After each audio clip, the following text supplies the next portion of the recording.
আসসালামু আলাইকুম রহমতুল্লাহ। থাম্বনেল দেখে সবাই বুঝতে পারছেন যে কি বিষয়ে আজকে কথা বলবো। সেটা হচ্ছে ঘুষ দিয়েও চাকরির টাকা বা বেতনের টাকা হালাল হবে। সিস্টেম দুইটা, একটা হচ্ছে ঘুষ দিয়ে চাকরি নিলে বেতন হালাল হয়, আর একটা হচ্ছে ঘুষ দিয়ে চাকরি নিলে বেতন হারাম হয়। এখন আপনাকে বোঝাই, ঘুষ দেওয়ার পরেও চাকরির টাকা বেতনের টাকা হালাল কিভাবে।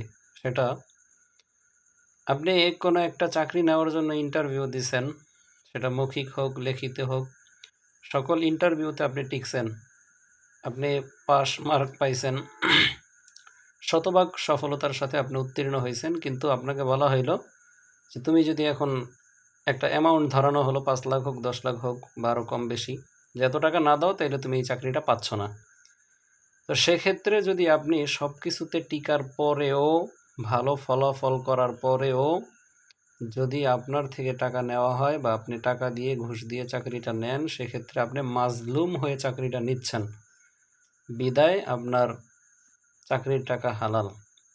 আর একটা সিস্টেম ঘুষ দিয়ে চাকরি নেওয়া, সেই সিস্টেমের চাকরি নেওয়ার পরে সেটা আপনার জন্য হালাল হবে না। যেমন একটা চাকরি নেওয়ার জন্য আপনাকে ইন্টারভিউ ডাকা হলো, ইন্টারভিউ দিলেন, লিখিত মৌখিক ভাইবা সবগুলোতে আপনি ফেল, কোনোভাবেই আপনি উত্তীর্ণ হননি, প্রশ্নের সঠিক আনসার দিতে পারেননি, আপনার দক্ষতা নাই, যোগ্যতা নাই।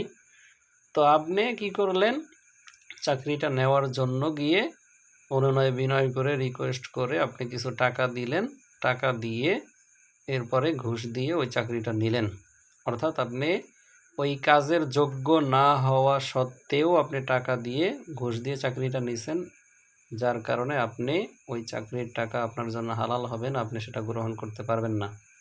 তো দুইটা সিস্টেম, একটা হচ্ছে আপনি সব কিছুতে টিকার পরেও আপনার থেকে বাধ্য হয়ে আপনাকে টাকা দিতে হচ্ছে, এজন্য সেটা হালাল হবে।